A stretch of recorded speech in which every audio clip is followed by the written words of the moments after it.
a preparar para escuchar palabra de Dios. Una palabra maravillosa.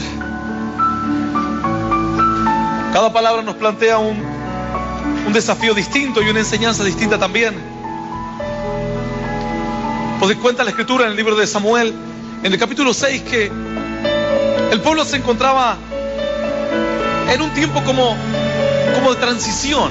Así como cuando pasas de una etapa a otra, cuando el joven, cuando el niño comienza a crecer y va a pasar a la juventud, atraviesa una etapa de transición, y todas las transiciones son difíciles. Cuando la jovencita pasa de ser soltera a estar casada, quiere todavía estar en casa de su madre, quiere que su madre se haga cargo de su hijo, de sus asuntos.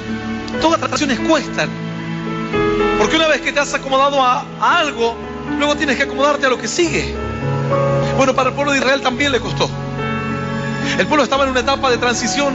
Tenían que pasar de ser un pueblo que simplemente buscaba a Dios hacia lo lejos, de ser un pueblo que buscaba más a Dios. Aún dice que el servicio de Dios estaba en crisis. Los hombres que deberían buscar de Dios no buscaban de verdad. Era todo como parte de un cumplido nada más. Hacer una reunión, leer la Biblia, adorar un poco a Dios, y cada cual a su casa. Dice que todo esto llevó al pueblo a un tropiezo muy grande. El pueblo comenzó a desviarse en su fe, el pueblo comenzó a perder fuerzas. Y no hablo de las fuerzas físicas, sino que hablo de las espirituales. El pueblo ya no tenía ánimo. Dice la Escritura que ni el sacerdote tenía ánimo, ni siquiera él, para buscar a Dios, mucho menos para decirle a los otros que busquen a Dios, sus propios hijos.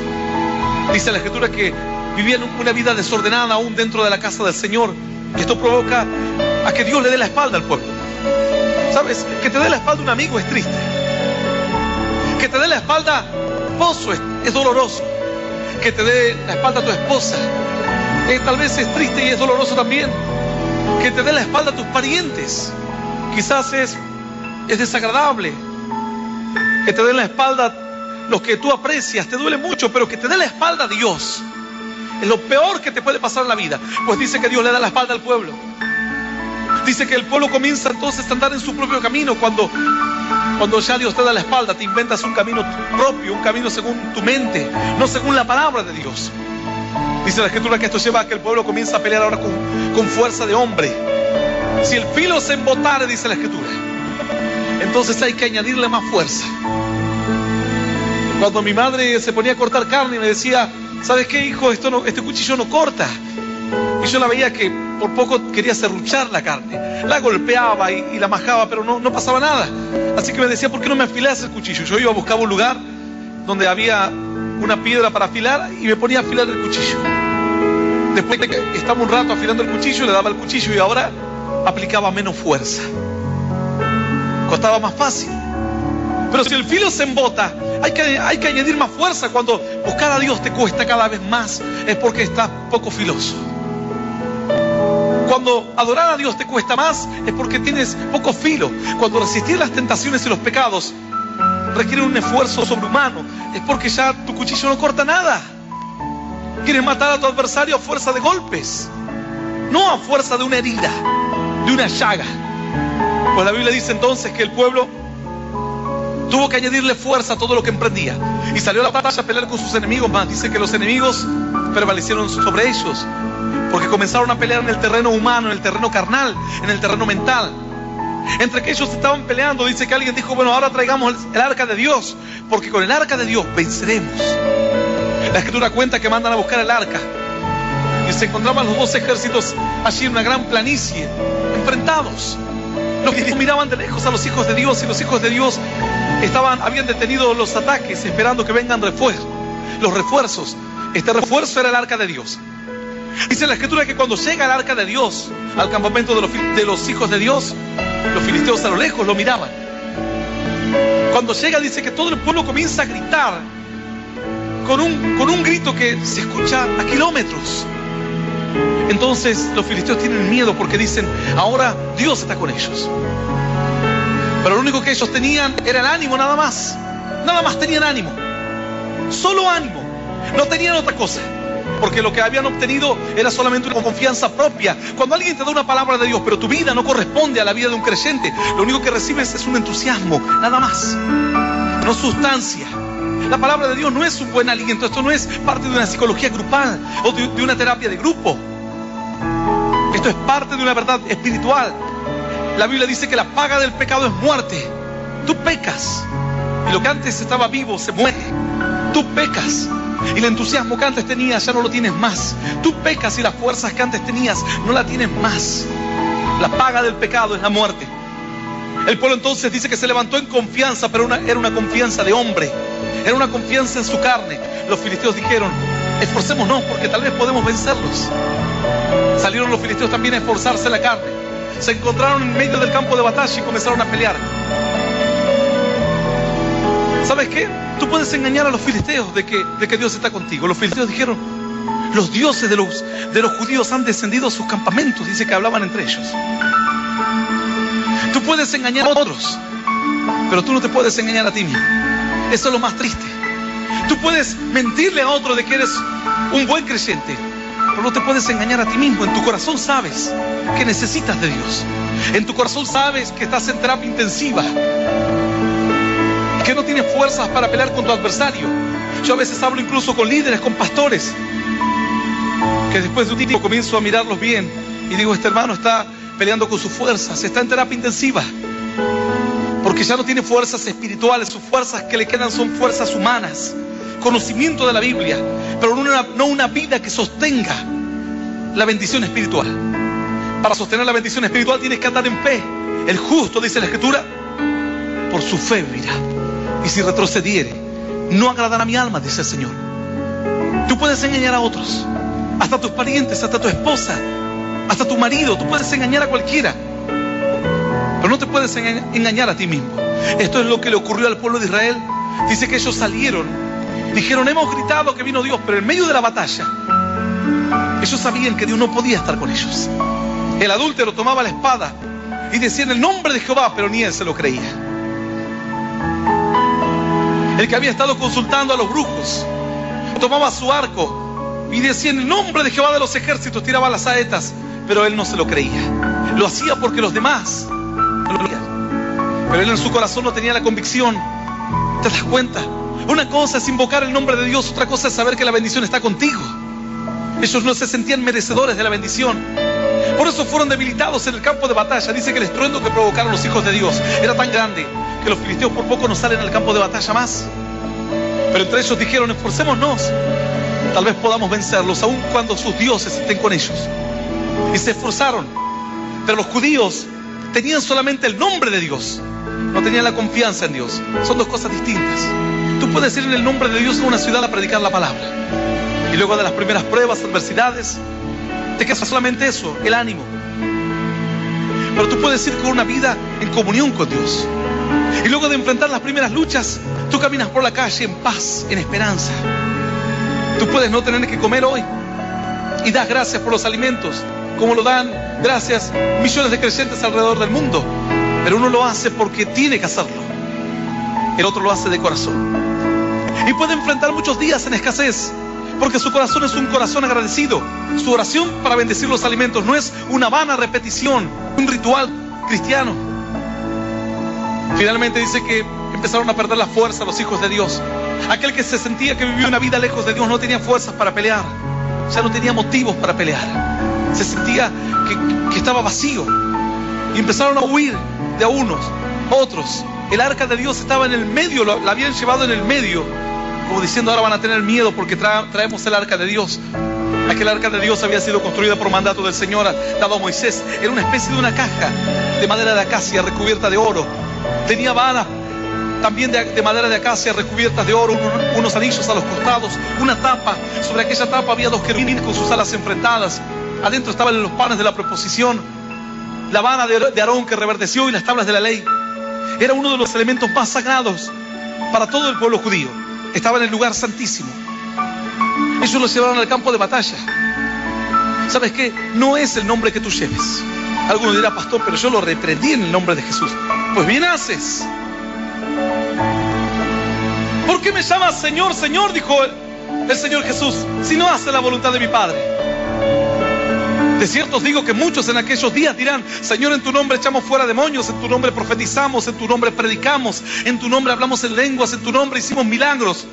¿Sabes lo que les dirá el Señor? Apartados de mí, hacedores de maldad, nunca os conocí. Pero Señor, si lo hicimos en tu nombre, como parte de un ritual, como parte de un ejercicio espiritual nada más, de algo que debes hacer, pero no con una convicción en el corazón. Eso es lo que marca la diferencia.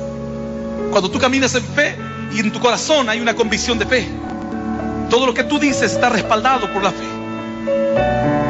No solamente el nombre de Dios, el nombre de Jesús. ¿Crees en Dios? Pues bien haces, dice la Escritura. Los demonios también creen y tiemblan. Es más, los demonios tienen más respeto que muchos creyentes a las cosas de Dios. Cuando se acercaron a aquellos endemoniados, al ver que el Señor llegaba a las costas de Gadara, dice que se tiraron diciendo: Señor, Hijo de David, ten misericordia de nosotros. Mas yo he visto personas entrar, apoyarse en la pared y mirar. Nosotros cantamos: Señor, te adoramos. Y ellos miran, otro con auriculares. Yo digo, los demonios tienen más temor de Dios que estos. Porque los demonios tiritan en la presencia de Dios y piden piedad y misericordia. Mas otros con ojos altaneros entran en la presencia de Dios pensando que así agradarán al Señor, pensando que es la forma de obtener bendición. La Biblia dice que Dios resiste a los soberbios, pero atiende de cerca al que está humilde. La Escritura dice así: los demonios también creen y tiemblan. Finalmente, en aquella batalla pierden el arca del pacto. El arca es capturada. Aquel elemento más santo para el pueblo de Israel, lo que ellos decían es cómo tenerlo a Dios mismo aquí. Los enemigos lo capturan y ellos se dan cuenta de que no era lo que tengan en sus manos, no era lo que tuviesen en su casa, no era donde ellos estuviesen. Tú puedes estar aquí dentro de la iglesia, puedes llevar al pastor en tu radio, en tu vehículo. No es lo que tú tengas, no es donde tú estés, es lo que tú tienes en tu corazón. Ahí se gana la batalla más grande. Finalmente pierden el arca del pacto. Los hijos de Dios vuelven a sus ciudades humillados, escondidos, de noche, entran por los pueblos. La gente no se enteró qué había ocurrido con la batalla. Al otro día dicen: ¿qué pasó con la batalla? Pues perdimos. Bueno, pero ¿cuántos murieron? Tantos. Pero ¿por qué están tan tristes? Porque perdimos el arca del pacto. Porque nos quedamos sin Dios. Nos quedamos sin pacto de Dios. Dice la Escritura que el arca del pacto está en manos de los filisteos durante 7 meses. Los filisteos toman las cosas de Dios, el arca del pacto de Dios, y lo llevan a un templo, al templo de un tal Dagón que ellos veneraban como Dios. Al otro día dice que este Dagón aparece postrado, tirado de rodillas ante el arca del pacto, con sus manos cortadas. Finalmente aparece con sus manos cortadas. Después de varios días que lo enderezaban, al otro día aparecía de la misma forma. Los sacerdotes decían: ¿pero esto es algo raro, una broma o qué es? Finalmente aparece de la misma forma y con las manos cortadas. Los sacerdotes de Dagón dicen: vamos a sacarlo de esta ciudad, vamos a mandarlo a otra ciudad. Entre que ellos deciden mandarlo a otra ciudad, había aparecido una plaga de tumores en toda la tierra de los filisteos, que empezaba a golpear donde quiera que iba. Lo que era bendición para unos, era maldición para otros. ¿Entiendes? El arca del pacto simboliza la presencia de Dios, que no debe llevarse solamente como una palabra que tú la vas a escuchar cuando se predique. No debe llevarse como una Biblia que tú la vas a llevar para todos lados solamente para leerla de tanto en tanto. Debe vivirse en el corazón. Así dijo el Señor: pues Dios no habita en templo hecho por manos de hombres, sino que el Señor dijo: he aquí, yo estoy a las puertas y llamo. Si alguno oye mi voz y abre la puerta, yo entraré a él y cenaré con él y él conmigo. No es lo que tú hagas, no es lo que tú digas, es lo que tú tengas en tu corazón. Dice la Escritura entonces que la plaga de ratones y de tumores empezó a invadir toda la tierra de los filisteos. Decidieron sacar el arca y llevarla a otra ciudad. Cuando llega el arca a la otra ciudad, que era como un botín de guerra, los de esta ciudad dice que se pusieron contentos porque era como haberle quitado el símbolo más importante a sus enemigos más acérrimos. Sin embargo, a las pocas horas comienzan a darse cuenta que los tumores también se multiplican en aquellas regiones. Tumores y ratones por todas partes. Finalmente se dan cuenta que lo que para unos era de bendición, para otros les fue de maldición. La misma fe que para otros los levanta de su enfermedad, restaura sus matrimonios. Para aquel que tiene un corazón malo, les dé tropiezo. La Escritura dice que los discípulos amaban al Señor. Uno se acerca a Cristo para honrar al Señor, pero dice que Judas terminó muriendo ahorcado.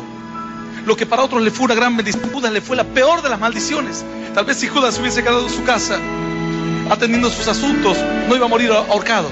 Pero Judas quiso estar cerca de Dios a su manera, con su corazón, con las cosas raras que él ocultaba. Finalmente llegó el día en que todo lo que para otros le fue de bendición, para él le fue de una terrible maldición.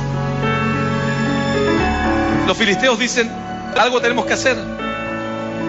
Meterse con este Dios no es simple. ¿Sabes cuántos incrédulos están escuchando esta palabra? Y si Dios te habla esta palabra es porque Dios te previene, es porque Dios quiere protegerte, es porque Dios quiere evitar que tengas su traspié. Yo he visto personas tomar el nombre de Dios en vano, que hoy están quebrantados, destruidos. Líderes, obreros, incrédulos, pastores, comerciantes, matrimonios que se han burlado de Dios, han caído postrados bajo una maldición terrible. La Biblia dice que horrenda cosa es caer en manos del Dios vivo. Cosa simple es que te defiendas de un adversario de hueso. Cosa difícil, pero no imposible, es que te defiendas de lo espiritual, de trabajos de brujería, hechicería, satanismo, vudú y demás. Pero cosa imposible es que te defiendas del Dios vivo. Dice la Escritura que estos hombres se dieron cuenta de que el asunto iba para más. Llamaron pues los príncipes a los sacerdotes y le dijeron: bueno, este es un asunto que va mucho más allá. Díganos qué hacer. Ellos tenían su Dios, tenían su fe. Tú puedes tener tus pensamientos, pero de ahí a burlarte de los que seguimos a Dios, de ahí a reírte de los que tenemos fe en la palabra de Dios, hay una distancia muy grande. Tenían sus dioses, su fe, su religión, pero dijeron: este Dios de los hebreos es muy poderoso. Llamaron a los sacerdotes y le dijeron: ¿por qué no nos explican todo lo que está pasando? Los sacerdotes le dijeron esto. El libro de 1 Samuel, capítulo 6, verso 1 en adelante. Vamos a leer esta palabra en el nombre del Padre, y del Hijo, y del Espíritu Santo de Dios.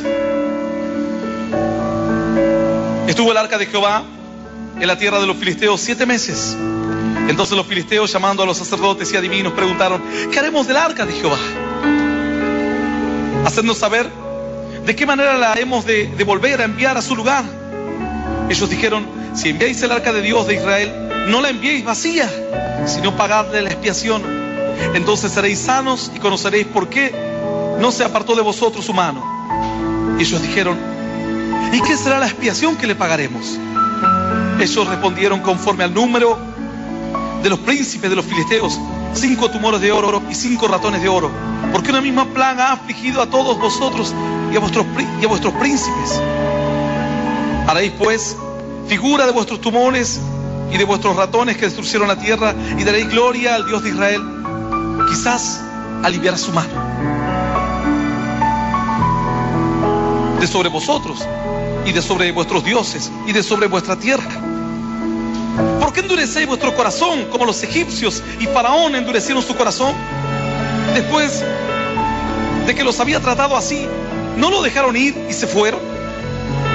Haced pues ahora un carro nuevo, y tomad luego 2 vacas que críen, a las cuales no haya sido puesto yugo, y uncid las vacas al carro, y haced volver sus becerros detrás de ellas a casa. Tomaréis luego el arca de Jehová y la pondréis sobre el carro, y las joyas de oro que le habéis de pagar en ofrenda por la culpa las pondréis en una caja al lado de ella, y la dejaréis que se vaya. Y observaréis si sube por el camino de su tierra a Bet-Semes. Él nos ha hecho este mal tan grande. Y si no, sabemos que no es su mano la que nos ha herido, sino que esto ocurrió por accidente. Aquellos hombres lo hicieron así, tomando 2 vacas que criaban, la uncieron al carro y las encerraron en casa sus becerros. Luego pusieron el arca de Jehová sobre el carro, y la caja con los ratones de oro y las figuras de sus tumores. Y las vacas se encaminaron por el camino de Bet-Semes, y seguían el camino recto, andando y bramando, sin apartarse ni a la derecha ni a la izquierda. Y los príncipes de los filisteos fueron tras ellas hasta el límite de Bet-Semes. Y los de Bet-Semes segaban el trigo en el valle, y alzando los ojos vieron el arca, y se regocijaron cuando la vieron. Y el carro vino al campo de Josué de Bet-Semes, y paró allí donde había una gran piedra. Y ellos cortaron la madera del carro y ofrecieron las vacas en holocausto a Jehová. Y los levitas bajaron el arca de Jehová y la caja que estaba junto a ella, en la cual estaban las joyas de oro, y las pusieron sobre aquella gran piedra. Y los hombres de Bet-Semes sacrificaron holocaustos y dedicaron sacrificios a Jehová en aquel día. Cuando vieron esto, los 5 príncipes de los filisteos volvieron a Ecrón el mismo día. Estos fueron los tumores de oro que pagaron los filisteos en expiación a Jehová: por Asdod, uno por Gaza, uno por Ascalón, uno por Gat, uno por Ecrón, uno. Y los ratones de oro fueron conforme al número de todas las ciudades de los filisteos, pertenecientes a los 5 príncipes, así las ciudades fortificadas como las aldeas sin muro. La gran piedra sobre la cual pusieron el arca de Jehová está en el campo de Josué de Bet-Semes hasta hoy. Entonces Dios hizo morir a todos los hombres de Bet-Semes, porque habían mirado dentro del arca de Jehová. Hizo morir del pueblo a 50,070 hombres. Y lloró el pueblo porque Jehová los había herido con gran mortandad. Y dijeron los de Bet-Semes: ¿quién podrá estar delante de Jehová, el Dios santo? ¿A quién subirá desde nosotros? Y enviaron a los habitantes de Kiriat Jeraim, diciendo: los filisteos han devuelto el arca de Jehová, descended pues y llevadla a vosotros. Vinieron los de Kiriat Jeraim y llevaron el arca de Jehová y la pusieron en la casa de Abinadab, situada en el collado, y santificaron a Eleazar su hijo para que guardase el arca de Jehová. Desde el día en que llegó el arca a Kiriat Jeraim pasaron muchos días, 20 años. Y toda la casa de Israel lamentaba en pos de Jehová. Esto es palabra viva y poderosa de parte de Dios. Y a la palabra de Dios la vamos a recibir con un aplauso glorioso. Glorioso. Y más glorioso, y que suba hasta la eternidad de los cielos. Aleluya.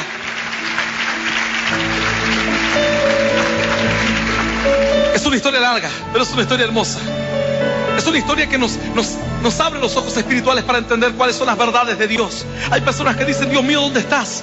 Y si Dios se acerca a ti, te destruirá. Es la verdad, y alguien te la tiene que decir. Dios mío, ven a mí.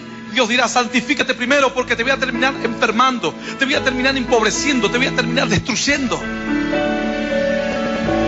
Dice la Escritura que tuvieron más temor los filisteos que los propios de Bet-Semes. Los filisteos no se animaron ni siquiera a levantar la tapa a ver qué había dentro. Los de Bet-Semes dijeron: a ver qué es. Ah, mira, una maderita nomás. Y la cerraron. Sí, yo pensé que era más complejo todo el tema del arca, unos palos ahí medio secos, una piedra que ya está toda desgastada, mucha tierra y unos cosas que dicen que es maná, que no sé qué es. Así los de Bet-Semes. ¿Qué pasó en la iglesia? No sé, el pastor cantó unas canciones, después dijo que venga, que íbamos a orar, y ahí quedó todo. No fue Dios el que te habló, no fue Dios el que adoraste, no fue Dios el que tocó tu corazón. Como los de Bet-Semes. Primero se regocijaron porque se iban a acercar a Dios, pero se acercaron así. Los filisteos tuvieron más temor, más respeto, más reverencia. Dijeron: ¿enviaremos el arca de Dios así? Los sacerdotes le dijeron: no, paguen la expiación. Imagínate, incrédulos, poniendo ratones de oro en una caja, joyas, tumores de oro. Un incrédulo. Cuando viene un creyente y dice: vos das una ofrenda así, pero ¿por qué vas a dar la ofrenda si no es tan importante? Das tu diezmo. No tienes que dar tu diezmo. Págale siquiera a Dios el aire que respiras todos los días. Págale siquiera a Dios que tu hijo lo tienes al lado y no está gimiendo en una cama de una clínica. Págale siquiera que no estás con su alcohol y no estás esclavo de las drogas, tirando todo tu dinero en los vicios, en los juegos de azar, en prostitución. Los filisteos fueron sabios porque ellos estaban acostumbrados a tratar así con sus dioses. Pero los creyentes, como dice nuestro Dios, es un Dios de misericordia. Es como un padre bueno. Cuando está el padre bueno y está el hijo comienza a portarse mal y el padre le dice: no lo hagas, y el hijo lo hace. Pero te digo que no lo hagas, y el hijo lo vuelve a hacer. ¿Por qué no te quedas quieto aquí? Y el hijo va y se levanta otra vez. Te voy a pegar. Cuando lleguemos a la casa vas a ver. Y no te voy a dejar mirar más la televisión. ¿Y el hijo qué hace? Y dale que sigue. El padre no puede estar tranquilo en ninguna parte. Va a un negocio, tiene que sacarlo al hijo a andar prácticamente como una soga, como un perrito. Va a la casa de un pariente y el pariente está mirando que el hijo de la visita no rompa algo. Vení para acá. Ven, hijito. quédate aquí al lado mío. Y así. Entonces, ¿qué hace el hijo? Le toma el pelo, porque el padre es muy bueno. Así pasa con muchos creyentes. Le han tomado el pelo a Dios. En cambio, los filisteos sabían que sus dioses eran implacables. Ellos lo entendían así. Ellos decían: hubo granizo, tenemos que ir a pagarle algo a nuestros dioses para que no venga más granizo. Ellos adoraban la idolatría, supersticiones, pero ellos eran así. Imagínate, los incas sacrificaban a sus hijos para que haya buenas cosechas. Estaban dispuestos a hacer cualquier cosa por sus dioses. Pero como el creyente entiende que Dios es un Dios de amor y misericordia, juega con el amor de Dios y juega con la misericordia de Dios. Ah, pastor, yo sé que si peco, Dios me va a perdonar. Pastor, ¿me va a perdonar Dios? Pues claro que te va a perdonar. Bueno, pastor, pero por eso a veces peco así, no me controlo tanto. Pues total, le pido perdón a Dios. Decía un hermano: yo los diezmos que no le doy a Dios los tengo anotados. Le debo, dice, como 2 años de diezmo. Tú puedes hacer con tu dinero lo que tú quieras. Para mí el colaborar para Dios es una bendición, es una oportunidad para ser parte de un proyecto espiritual que bendecirá a otros. Pero hay algunos que especulan con el amor de Dios. ¿Me perdonará Dios? Pues sí, te perdonará. ¿Sabes qué? Dice que Sansón en un momento comienza a alejarse de Dios. Y se pone de novio con aquella mujer llamada Dalila. Dalila entonces comienza a afligirlo, porque los filisteos, estos mismos, fíjate, los enemigos de siempre, le dicen: nosotros te vamos a dar buen dinero si nos revelas cuál es la fuerza de este hombre. Porque tenía una fuerza increíble, una destreza que no había hombre alguno como él. Entonces Dalila comienza a decirle: ¿por qué no me dices cuál es tu fuerza? ¿Cuál es el secreto de tu fuerza? Y Sansón le empezaba a inventar historias. Y ella luego probaba a ver si realmente era verdad. Y como veía que era mentira, Dalila empezó a decirle: pues tú no me quieres. Y él comenzó a jugar. Decía: si a mí me atan con una estaca desde mi cabello al piso, entonces seré reducido a una angustia y seré como un cualquier mortal. Entonces Dalila hacía lo que él le decía. Y luego Dalila decía: los filisteos. Y él se levantaba cuando él estaba dormido, obviamente. Se levantaba y rompía todo lo que tenía a su paso. Y Dalila decía: pero no ves que no me amas, me mientes. Así, una tras otra. Y dice que un día Dalila lo hace dormir en sus rodillas a Sansón. Queda reducido a un bocado de pan. Y le dice: dime cuál es el secreto. Sansón dice que estaba tan angustiado ahora. Y le dice: el asunto es que mis padres me han consagrado a Dios. Y yo acepté esa consagración. Y mientras no pase navaja por mi cabeza, mantenemos el pacto con Dios. Lo que valía mucho antes para Sansón, ahora no valía tanto en comparación a Dalila. Decía: el pelo, Dalila, el pelo, Dalila, Dalila. La iglesia, mi novia, la iglesia, mi novia. Dios, mi novia, mi novia. El trabajo, la reunión, la Biblia en mi jefe, el sueldo más alto, ir a la iglesia, servir a Dios. El sueldo más alto.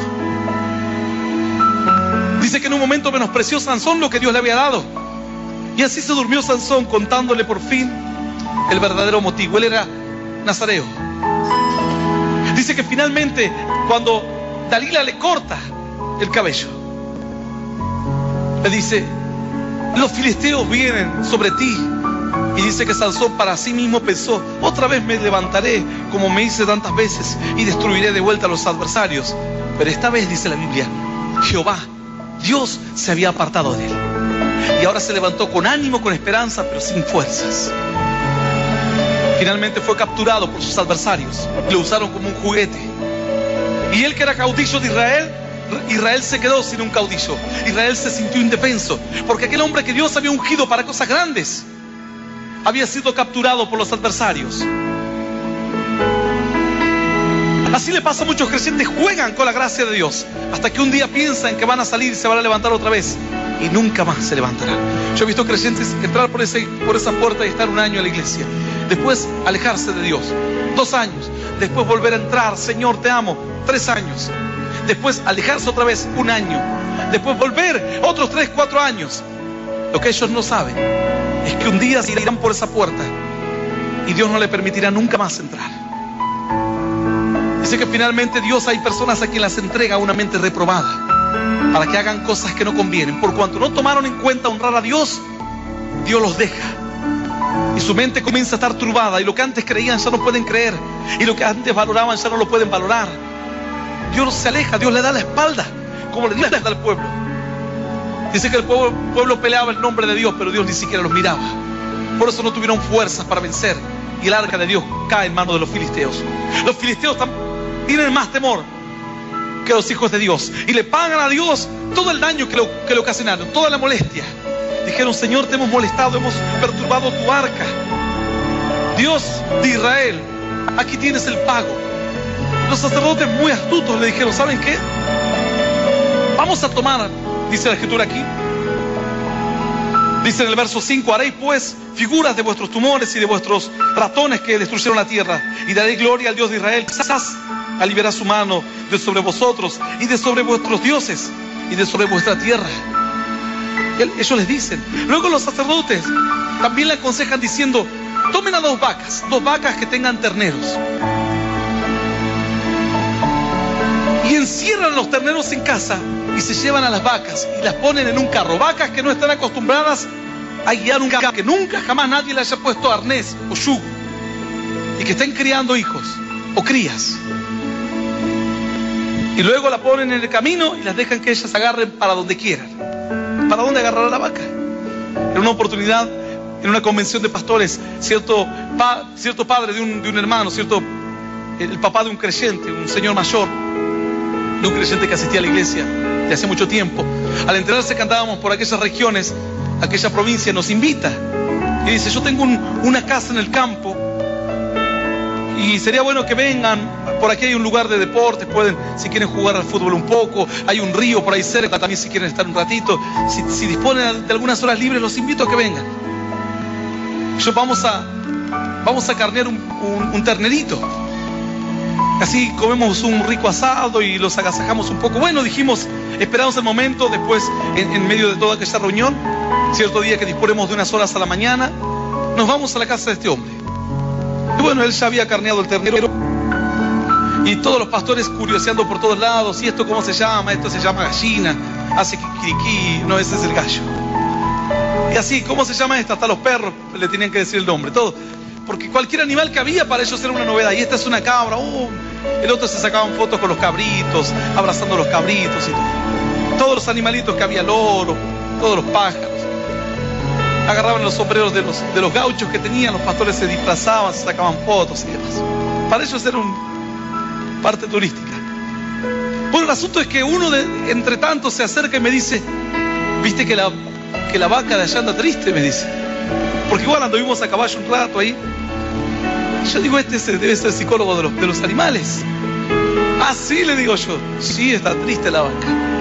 Yo, pero tomándole el pelo, le digo: bueno, mira, habrá que alegrarla un poco a la vaca. Le digo: no, ¿qué pasará?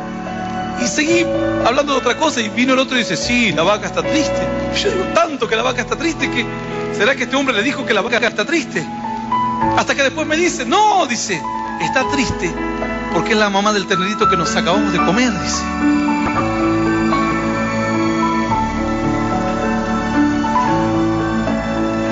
Claro, ya no se lo podíamos devolver a la pobre vaca. Después de que comimos el terreno, todos se había agarrado un encargo de conciencia, porque no estábamos acostumbrados. La gente de la ciudad piensa que la carne se cosecha en los árboles. Cuando uno ve cómo sufre el animal o cómo gime el animal cuando lo están sacrificando, es cuando después ya no quiere comerse. Y a veces muchos niños se cariñan con los animales, que luego cuando los carnean no quieren comer. Por lo general la gente del campo le impide a los niños a que tengan, que críen esos animales como mascotas, por el mismo hecho de que después van a ser sacrificados, para impedir que se encariñen. Mi abuelo en el campo nos prohibía a nosotros mirar cuando él carneaba a los cabritos. Claro, después de uno de ver al cabrito gritar y que le atravesaban el cuchillo, después uno cuando comía le venía a la mente la cara del cabrito, pobrecito. Pero como uno está acostumbrado a retirar de la carnicería o del supermercado la carne, uno termina de quita la asociación entre la carne y el animal que ha sido sacrificado para que tú te alimentes todos los días. Uno es como que lo toma como si fuese una verdura, finalmente la carne, porque no es parte del sacrificio, jamás vio el sacrificio o entró a un matadero o algo por el estilo. Así que la vaca estaba triste. Y sabes que todos andaban así, y efectivamente la vaca es como cualquier animal que ha perdido una cría, queda triste. Así como cuando un gato pierde a sus crías, se queda triste, la gata se queda triste. Yo he visto lo he visto con animales que he tenido, animales domésticos. Cuando pierden a sus crías, quedan todo el tiempo tristes. Bueno, aquí los sacerdotes le dicen: ustedes tomen a las vacas, dejen a las crías encerradas, pónganles el yugo, pónganlas en el carro y déjenlas que agarren para donde quieran. ¿Para dónde iban a agarrar las vacas? Se iban a ir donde estaban las crías. Entonces todos esperaban, porque la prueba que le ponen los sacerdotes era una prueba imposible. Los príncipes dicen: nos parece bien. Pusieron a las vacas, le pusieron el arnés, el yugo, pusieron los sacrificios, todas las ofrendas, el arca del pacto arriba, y lo dejaron que camine. Y las vacas, aparte para poner de acuerdo a las dos vacas, las dos tenían cría. Una podía haber querido volver y la otra ir. No, las dos comenzaron a andar por el camino a Bet-Semes, que era el camino de entrada a la tierra de Israel. ¿Sabes cómo gritan los terneritos o las crías buscando a sus madres? Cuando tienen que ser amamantados o algo, ellos llaman, gritan. Las madres hacían oído sordo a todo lo que escuchaban. Y ahora iban camino a la voluntad de Dios. ¡Qué tremendo! Yo digo: Señor, hay hermanos que dicen: yo no puedo servir a Dios porque ¿qué hago con mi hijo? Yo no puedo servir a Dios porque ¿y qué hago con mi trabajo? ¿Y qué hago con mis estudios? ¿Y qué hago con mi futuro? ¿Y qué hago con mi familia? ¿Y qué hago con mis padres? ¿Qué le digo a mis padres? ¿Qué le digo a mi novia? ¿Qué le digo a mi novio? Las vacas dice que les pusieron el yugo y comenzaron a andar camino a la tierra santa, camino a la tierra de Dios, a Bet-Semes. Los terneritos gritaban, las vacas estaban bajo la voluntad de Dios. Eso es lo que nos mueve a muchos hombres y mujeres de Dios, que lo hemos dejado todo para entrar en el camino de Dios, en un camino de bendición. Esta es la forma de ser de bendición. Algunos dirán: pastor, yo todavía no entiendo mucho. Imagínate, estas vacas dice que finalmente llegan a Bet-Semes. Los príncipes dijeron: bueno, 500 metros, cualquier vaca distraída dice: bueno, ve un claro, capaz que ve un pastito y sigue por el pasto, porque dice que iban bramando, iban comiendo. Pero estas vacas comían solo lo que había al costado, no se desviaban para comer 2 metros fuera del camino. Paraban, comían un poquito lo que estaba al costado y seguían andando. Podían seguir encontrando pastos metiéndose más al campo, no. Las vacas no se apartaban ni a diestra ni a siniestra. ¡Qué vacas tremendas! Ojalá pudiésemos ser como estas vacas, para no alejarnos del camino de Dios para ningún lado. A veces vamos en el camino de Dios, vemos un automóvil que nos gusta, listo, ya nos apartamos. La mujer ve el novio de su vida, listo, ya está, se aparta. El hombre ve a la mujer de sus sueños, ya se alejó del camino de Dios. Cualquier cosa nos saca a nosotros los humanos del camino de Dios. Y estas vacas nada los hizo apartar del camino. Los príncipes dijeron: sí, 1 kilómetro, 1 legua. Cualquier animal mira un camino y sigue. Dijeron: vamos a ver más adelante. Dice que las vacas iban por allá y los príncipes detrás, dice que iban mirando a las vacas a ver qué hacían. Quizás las vacas nos podrían dar consejo de cómo andar en el camino de Dios rectamente, sin sentirnos culpables por lo que dejamos. Hay creyentes que después de servir toda una vida a Dios dicen: no, yo de jóvenes que no conocí vida, nunca fui a un baile, nunca anduve en los lugares donde andan todos los jóvenes, y yo nací en una iglesia y no sé lo que es cuando la gente habla de la droga, del pecado. ¿Para qué quieres saberlo? Estas vacas las pusieron en el camino y jamás se alejaron de él. Los príncipes iban andando detrás de ellas hasta que finalmente no podían dar crédito a lo que veían sus ojos. Habían avanzado kilómetros y kilómetros. Las vacas seguían en el camino a la gloria de Dios, el camino a Bet-Semes, al punto final. Dice que finalmente los príncipes vieron que faltaban unos kilómetros. Dirán: tal vez en los últimos kilómetros estas vacas se confunden. Y nos damos cuenta que no es Dios y nos traemos todo el oro. Pero no, En los últimos kilómetros finales las vacas no se confundieron. Entraron a Bet-Semes y ahí dice que las vacas se detuvieron. Dice que los segadores estaban segando trigo. Los hijos de Dios levantaron la mirada y vieron unas vacas que estaban ahí, paraditas, esperando que alguien se acerque. Fueron los de Bet-Semes. Escucha bien lo que te voy a decir, porque esto es alimento, carne para tu vida, carne espiritual, alimento sólido para ti. Fueron los de Bet-Semes y murieron miles de ellos, dice la escritura así. Dios hizo morir, verso 19, capítulo 6, Dios hizo morir a los hombres de Bet-Semes, porque habían mirado dentro del arca de Jehová. Hizo morir del pueblo a 50.070 hombres. 50.000 hombres murieron. Y las vacas, pastor, las vacas estaban vivas. ¡Qué tremendo! Los hombres tenían menos obediencia y menos respeto, y estos animales podrían haber agarrado para cualquier parte. No se apartaron del camino que deberían tomar, no se apartaron del libreto. Pero el creyente fácil se aleja para un lado y para otro lado. 50.000 murieron, las vacas estaban en pie. Sus terneros gimiendo y gritando cientos de kilómetros a la distancia.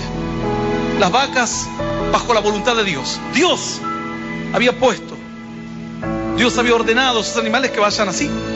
Dios está en control. Dios puede hacer que tu vida camine rectamente si se lo permites. Como las vacas no se rebelan, no, porque yo estoy pensando. Ese es el problema del hombre. Pensamos mucho como seres humanos.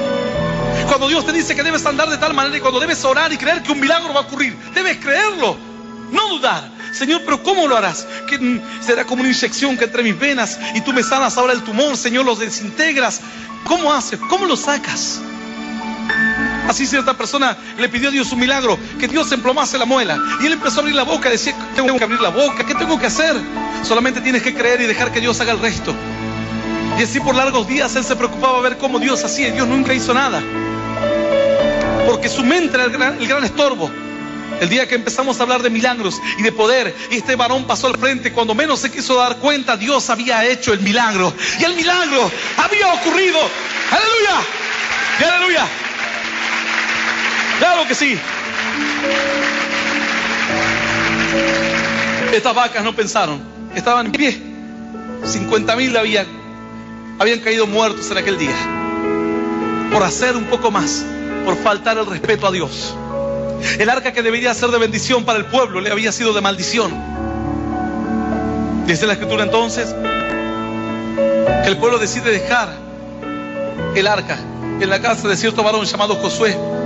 Lo deja ahí y ponen a su hijo a que cuide el arca y la acomode, limpie, impida que nadie se acerque. Lo que tiene que ser de bendición y lo que era de bendición para cualquier persona, cualquier ser humano, para estos hombres de Bet-Semes y para toda la tierra de Israel, le fue de maldición. Pero ¿cómo, pastor? Yo quise buscar a Dios y todo me salió mal. Porque quisiste buscarlo con un corazón malo, a tu manera, según tu pensamiento, no según la orden de Dios, y solamente actúas como las vacas, así obedientes. Dios, ¿qué te dijo? Sirve a Dios. Dios, ¿qué te dijo? Ora a Dios. Dios, ¿qué te dijo? Cántale a Dios. Pastor, pero tengo problemas. ¿Pero qué te dijo Dios? Que te goces. Pues gózate. ¿Cómo hago, pastor? No lo sé. Yo no te di esa orden. Te la da el Señor. Yo cuando tengo problemas o dificultades, la escritura me dice a mí, estad siempre gozosos. Y pongo gozo en mi corazón. Dios me da la orden y me dice, tú no puedes estar triste porque tengas problemas, porque entonces el diablo te mandará problemas todos los días y estarás triste. ¿Por qué andaré yo afligido por la opresión del enemigo? Dice la escritura. ¿Por qué andarás abatido por los problemas? Problemas tendrás toda tu vida. Un día tendrás un problema con tu hijo, otro día problemas en el trabajo, otro día con tu esposa, otro día con tus padres, otro día con tus amigos, otro día con el auto, un accidente, un mecánico, dinero que te cobraron de parte del gobierno de más, y así puedes seguir la historia. La Biblia dice, tienes que andar siempre gozoso. Finalmente el pueblo decide dejar el arca en la casa de Josué, pero tristemente el arca está durante 20 años. ¿Sabes cuántos están escuchando este mensaje? Los de Bet-Semes le decían el arca del pacto, no querían saber nada. No, yo no quiero saber nada, prefiero ser incrédulo. ¿Pero cómo? No, anda que nos termina matando a todos tu Dios. Para ir a la iglesia y estar así, mejor no voy más. Pero el Señor dice, pero no hacen bien mis palabras, dice Dios, al que camina rectamente. No hacen bien mis palabras al que anda en bendición. Pero cuando alguien quiere burlarse de Dios, cuando alguien quiere tomarle el pelo a Dios, es cuando todo le comienza a salir al revés. Todo le sale mal. 20 años pasaron. Finalmente un día David dice: vamos a buscar el arca del pacto, que tiene que ser de bendición para todos. ¿Cómo no va a ser de bendición? ¿Es de Dios o no es de Dios? Claro que es de Dios. David manda a buscar el arca del pacto. Esto luego se cuenta para que tú lo leas en tu casa. Esto se cuenta en el libro de 2 de Samuel, capítulo 7. Todo el capítulo 7 cuenta acerca de esto. Manda a David a buscar el arca del pacto. Y dice que sacan el arca del pacto de aquel lugar y los bueyes comienzan a andar. Dice que entre que los bueyes anduvieron bastante trayecto, dice que en un momento tropiezan los bueyes. Imagínate, las otras vacas que jamás habían conducido, no tenían ni carnet de conductor esas vacas. No se tropezaron nunca, hicieron kilómetros y kilómetros. Estos bueyes acostumbrados a las carreteras tropezaron. ¿Cuál es la diferencia? Pastor, no entiendo, son cosas complicadas. No son cosas complicadas, son cosas fáciles. Es estar en la bendición de Dios, es hacer la voluntad de Dios. Y tu camino no tendrá estorbo ni tropiezo. La fe en Dios es simple. Tienes que ser como un niño. Pero pastor, puedo ser como un niño cuando yo veo cosas malas. Deja que el mal lo atienda a Dios.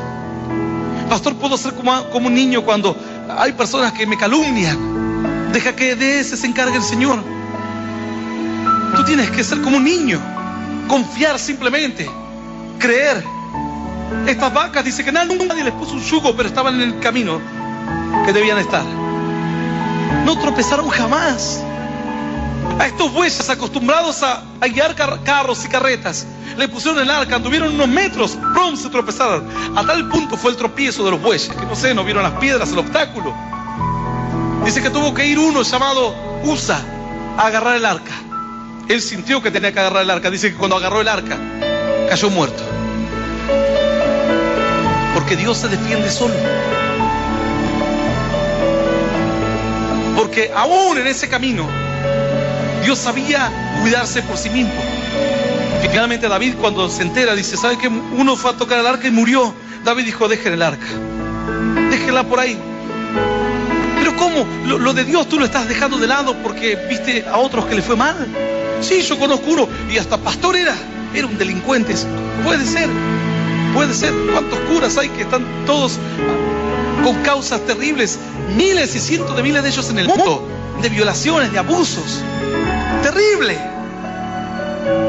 Sí, para ser un creyente así, para buscar a Dios de esa manera. No, déjame aquí donde estoy. Dice que David dijo: dejen el arca. ¿A dónde? Donde quede, en cualquier lugar ahí cerca. Nos va a matar a todos. Vamos a terminar todos destruidos.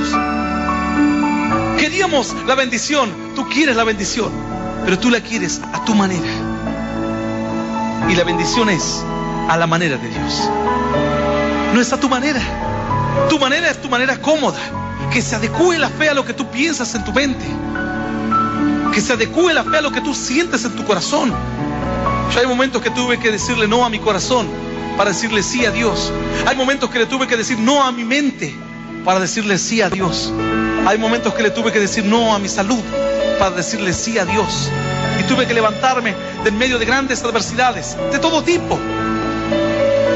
Porque yo decía: Señor, no sé por qué lo haces así, pero voy a creer que tú estás en control, que este es el camino correcto. Los bueyes trastabillaron y Usa dijo: vamos a hacerlo un poco. Dios no necesita ayuda. Dios sabe por qué estás pasando el camino que estás pasando. Y Dios tal vez está esperando una respuesta de ti. ¿Qué harás entonces? Yo voy a hacer lo que hizo David, pastor. Bueno, muy sabio será tu actitud. Yo voy a dejar las cosas así, lo voy a dejar por ahí. Después, cuando ya me sienta bien, ahí vamos a buscar el arca de vuelta. Pues no es la solución. David se equivocó y dice que el arca llegó a la casa de un tal llamado Obed-Edom. Golpean por la puerta de Obed-Edom y le dicen: ¿sabes qué? Traemos el arca. ¿Cómo el arca? ¿No iba al templo? No, cambió de planes. El arca se queda aquí en tu casa. Acaba de matar a un hombre, así que tenés cuidado. Pero ¿cómo me vas a dejar el arca a mí si mató a un hombre ahí? Bueno, eso dijo el rey. Es como que lleguen a tu casa y digan: mira, te vamos a dejar aquí este aparato, que es un aparato que produce cáncer, de tanto en tanto tira descargas eléctricas, ya mató a 4, pero bueno, tratar de mantener a los chicos lejos por ahí, y además es contaminante. Seguramente después de un tiempo vas a tener alguna enfermedad. Así dice que cuando le tiran el arca, o le dan el arca, la responsabilidad le tiran a este Obed-Edom, le dicen, bueno, este es el arca que mató a uno. Obed-Edom dice que entiende que si él hacía las cosas bien, a él no le iba a pasar nada mal. Por eso dice que acepta el arca, dice, bueno, déjenla aquí. Y Obed-Edom era un hombre temeroso de Dios, que tal vez esperaba el tiempo de la bendición, que tal vez esperaba que sus campos produzcan más, que venga un día de gloria, que venga un día de bendición. Cuando él recibe el arca, tal vez no sabe qué iba a pasar, pero tienes que estar convencido de una cosa: si haces las cosas bien, Dios te premiará. No importa lo que sientas hoy, no importa lo que tengas en tu bolsillo hoy, no importa cuando a veces tu mente te dice que estás fracasado. Así el arca reposó en la casa de Obed-Edom. Pasado unos meses, llega la noticia al rey David y le dicen: David, este tema del arca, ¿a quién mató? No mató a nadie. ¿Hirió a alguno? ¿Tumores como los filisteos? ¿Ratones? ¿Qué pasó? No, nada. Es una bendición tremenda la casa de Obed-Edom. Ha pasado a ser uno de los hombres más prósperos de todo el pueblo. La gente le pide dinero, presta dinero a otros. Sus campos han florecido como ninguno. Su ganado es un ganado que está fortalecido. Las crías son increíbles. Toda la casa de Obed-Edom está prosperada y bendecida. David dijo: sí, claro que sí. Vamos a ir a buscar el arca ahora. David se da cuenta que el problema no es el camino de Dios, varón. El problema no es la Biblia que tú lees. El problema es la actitud que tú tienes para pararte aquí enfrente. Señor, bendíceme. Y sabe Dios que si hoy no te bendice, mañana no vienes más. Por eso dice: no le voy a bendecir nada. Pero cuando vienes con otra actitud, pues la bendición llega a tu casa. Dice que David ahora fue a buscar el arca y dijo: esta vez la vamos a buscar como Dios se lo merece. Llevaron sacerdotes, llevaron trompetas, llevaron músicos, llevaron animales para sacrificar, llevaron toda la pompa. Se prepararon. Antes de ir, David, ¿sabes qué? Se habrá confesado todos los pecados. Señor, perdóname por esto. Señor, perdóname por lo otro. Señor, tú sabes que a veces pienso mal en mi corazón. Señor, que no mates tú a nadie hoy. Entonces Dios dijo: ahora entienden cómo acercarse a mí. No es entrar a la iglesia, no es cantar un canto, no es leer la Biblia o escuchar un mensaje, sino con la actitud que tú lo haces y con el corazón. En este mismo lugar podemos tener tal vez aquí sentado a un Usa y a uno Obed-Edom. Yo no sé cuál de los dos eres. No es lo que tienes enfrente, la bendición está, es el corazón. Dice que los bueyes dieron 6 pasos. Dijeron: ahora sí, vamos a llevar el arca al lugar que se merece. David había preparado un lugar especial para el arca. Hicieron 6 pasos. Dice que David dijo: esperemos, vamos a sacrificar. Pero 6 pasos, sacrifiquemos. Pidámosle perdón a Dios porque tal vez en este lapso algo pensamos mal, alguien hizo algo malo, alguien se olvidó de confesar un pecado en su casa antes de venir aquí. Fue como una santa cena el llevar el arca del pacto a la tierra de Israel, a la ciudad de David. Y así los bueyes celebraron sacrificio, confesaron a Dios, siguieron otros pasos, otros metros, algunos kilómetros. Otra vez todo el pueblo decía: Señor, perdónanos, Señor, límpianos. Cada paso que iban, se iban limpiando. ¿Sabes lo mejor de todo? Que el arca del pacto llegó al lugar final, donde iba a reposar durante muchísimos años. Pero también llegó el pueblo con un corazón cambiado y con un corazón fortalecido en la presencia de Dios, habiendo confesado su pecado, habiendo agradado a Dios y habiéndose limpiado a cada paso que daban los animales, y que la compañía iba hacia la casa de Dios. ¡Aleluya! ¡Aleluya! Yo voy a invitarte a que te pongas de pie hoy. La historia del arca del pacto es una historia tremenda, es una historia maravillosa, que nos enseña que el hombre que hace las cosas bien, no importa si a veces tienes tropiezos, no importa si a veces el camino parece escabroso o no. Es el mismo Dios que guió a los primeros animales por el camino a Bet-Semes. Es el mismo Dios que va a guiar, el mismo Dios que luego guió a los bueyes, el mismo Dios que luego guió a los sacerdotes. Los bueyes se habían dejado guiar, los animales se habían dejado guiar, Pero los sacerdotes no se dejaron guiar por Dios. Lo hicieron según su pensamiento. Pues déjate guiar por Dios en esta noche. Cuando yo llegué a los caminos de Dios, era un joven. ¿Sabes cuánto tenía por delante? Todos los planes, todo el futuro. En todos los planes había un patrón común. No estaba Dios. Cualquier plan de los que tenía y los sueños, no estaba Dios como una figura principal. Cuando llegué un día a la presencia de Dios, Dios me dijo: deja de lado todo y sígueme. Para mí eso fue un desafío. Dejar todo y seguir a Dios, todos mis sueños, mis anhelos, mis proyectos, mi futuro, lo que era, y seguir a Dios. Pues aprendí a confiar en Dios desde aquel día. Y sé que acercarte a Dios no es lo que los demás vean, no es el entorno que tengas, sino el corazón con el que te acerques a Dios. Señor, ¿quién entrará a tu santuario? ¿Quién podrá habitar en las moradas del Altísimo? El limpio de manos, el de corazón puro, el que no haya elevado su corazón a cosas vanas, ni jurado con engaño. Entrarás. Ahora luego pasaremos aquí al frente. Algunos entrarán en la presencia de Dios ni bien pisen este lugar. Otros se quedarán luchando, debatiéndose entre la incredulidad, la duda. ¿Será que Dios está conmigo o no? Pues para impedir que esto suceda, antes de pasar aquí al frente, limpia tu corazón. Así como lo hicieron los sacerdotes. Hicieron 6 pasos los animales y dijeron: vamos a sacrificar y pidámosle perdón a Dios por todas las cosas malas que he hecho. Y a cada paso que iban, el pueblo se acercaba a Dios. No basta con estar en una iglesia. Tu corazón tiene que estar cerca de Dios. Dios no quiere la iglesia, Dios quiere tu corazón. Si alguna persona que está escuchando este mensaje en esta noche quiere aceptar a Cristo en su corazón como único Señor y Salvador de su vida, si durante muchos años le ha dado la espalda a Dios porque se ha cansado de ver malos ejemplos de otros como USA, que han perdido la vida intentando buscar a Dios, que han fracasado intentando servir a Dios, pues no será tu caso así si te acercas con un corazón sincero. El primer paso es invitarle al Señor a que entre en tu corazón. Si alguien quiere dar este paso de fe, yo le voy a invitar a que cierre sus ojos y repita esta oración después de mí, que dice: Señor Jesús, Señor Jesús, en este día quiero recibirte en mi corazón, como mi único Dios y Salvador de mi vida. Te pido perdón, Señor, por todos mis pecados, y por mis errores. Y quiero que tú me ayudes a seguirte, a conocerte y a serte fiel. Señor, anota mi nombre en el libro de la vida eterna. Y yo te doy gracias por morir por mí en la cruz, por darme vida eterna y por hacerme un hijo tuyo. En el nombre del Padre, del Hijo y del Espíritu Santo de Dios. Amén, amén y amén. Y le damos un fuerte aplauso al Rey.